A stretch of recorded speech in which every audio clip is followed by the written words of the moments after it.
안녕하세요, 회색섬입니다. 저는 솔직히 이제 저는 예술을 하는 사람입니다 라고 말할 자격이 되는지 모르겠어요. 주말마다 안무 수업을 듣긴 하지만 그게 다거든요. 뭔가 창작 활동을 하거나 예술가로서의 삶을 산다라고 하기엔 이젠 취미 활동에 더 가깝다라고 볼 수 있을 것 같아요. 하지만 어쨌든 지금의 저는 평일엔 직장 생활을 통해서 벌이를 하고 주말엔 안무 수업을 듣고 또 영상 기록도 남기는 지금의 삶에 대해서 나름 만족하며 이렇게 지내고 있습니다. 하지만 내 안에 꿈틀거리는 이 뭔가가 없는 것은 아니에요. 결국 일종의 타협을 한 거죠.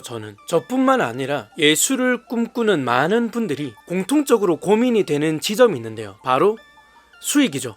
통상적으로 봤을 때 예술인의 꿈을 꾸는 다수의 사람들의 이야기를 들어보면 예술가로서의 삶이 겉으로 보여지는 모습과는 다르게 굉장히 배고픈 게 사실입니다. 2022년 아직도요. 음악을 만들건 춤을 추건 그림을 그리건 분야는 다양한데 다 비슷해요. 여전히 배가 고픕니다.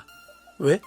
예술가도 결국 프리랜서거든요. 국립이나 혹은 정규 교직에 있지 않는 한 수익은 일정하진 않죠. 매번 기획사든 어떤 주최 측이든 컨택을 받아야 되고, 컨택이 되면 그 행사나 작품을 위해 준비를 해야 되고, 그렇게 일정 기간 준비를 해서 결과물이 나오고 나면 그제서야 페이를 받죠. 근데 통상적으로 그 결과물을 위한 준비 기간까지 페이에 책정되지는 않습니다. 그 기간은 정말 나의 희생과 헌신 그리고 성장의 과정인 것이죠. 하지만 그나마 그 결과에 대한 페이라도 제때 제대로 된 금액으로 지급을 받는다면 오케이, 양호합니다. 근데 버는 액수도 적은데 지급 시기도 불확실한 사례가 너무 많은 거죠. 아니, 당연한 듯 하죠. 2022년 지금도요.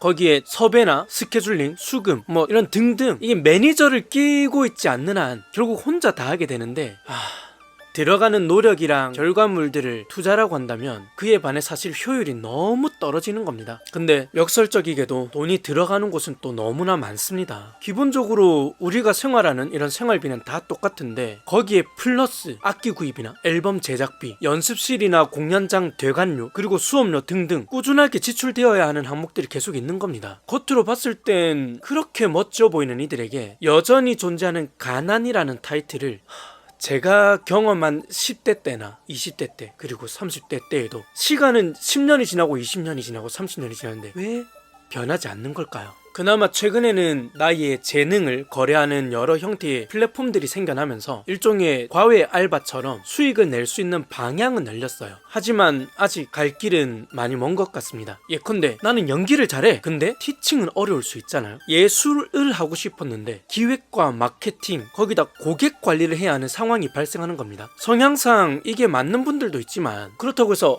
이런 게 있으니까 이제 해결된 거 아니냐 라고 하는 것은 아닌 것이죠. 그래서 저는 선택한 것이 지금의 삶이긴 합니다. 직장 생활이 주가 되는 것이요. 그냥 예술 활동과 수익을 따로 보기로 한 겁니다. 수익을 줄 수 있는 직장에 평일 동안 최선을 다하고 주말엔 안무 수업을 듣고 영상도 남기고 그냥 그렇게요. 하지만 이것이 잘된 사례라고 말하진 않았습니다. 어찌 보면 20, 30대에 충만했던 꿈들을 버리고 이런 사회와 타협해버린 것이니까요. 그래서 비판도 해봅니다. 이 사회는 뭐가 그리 잘나서 나중에 어떻게 될지 모르는 젊은 청춘들을 헐값에 쓰려고 하는가 하고 말입니다. 이 사회의 예술가를 향한 그딴 소비에 지쳐서 떨어져 나간 청춘들 중에 21세기 모차르트가 있었을 수 있고 21세기 반 고흐가 있었을 수도 있고 21세기에 마이클 잭슨이 있었을 수도 있었으니까요. 그들이 그냥 꿈을 놓아버리는 것은 너무 안타깝지 않나요?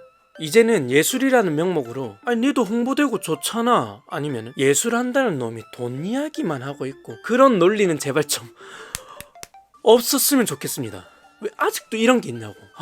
나이가 어리든 많든 학력이 어떻든 그 사람의 재능과 시간과 노력이 들어간 어떤 것이든 그걸 사용하고자 했다면 그에 맞는 정당한 대가는 당연히 치러져야 하는 겁니다. 당연하잖아요. 다시 말하지만 2022년인 지금에 이런 주제를 가지고 이야기한다는 것도 참 우픈데요. 꿈꾸는 예술가들, 그들의 창작을 위해 이제는 사회가 관심을 기울여야 할 때라고 저는 생각을 합니다. 너무 당연한 듯이 이루어지고 있는 이 현상에 대해서 문화를 소비하는 우리들도 이런 문제점에 대해서 인식을 해야 되고, 내가 보고 있는 이 작품들이 만들어지는 과정에 어떤 예술적인 노동들이 어떻게 쓰였는지 이제는 우리들도 관심을 가져야 될 때라는 거죠. 그래야 당연한 듯이 여겨왔던 잘못된 문화에 대해서도 인식을 하기 시작할 것이고요.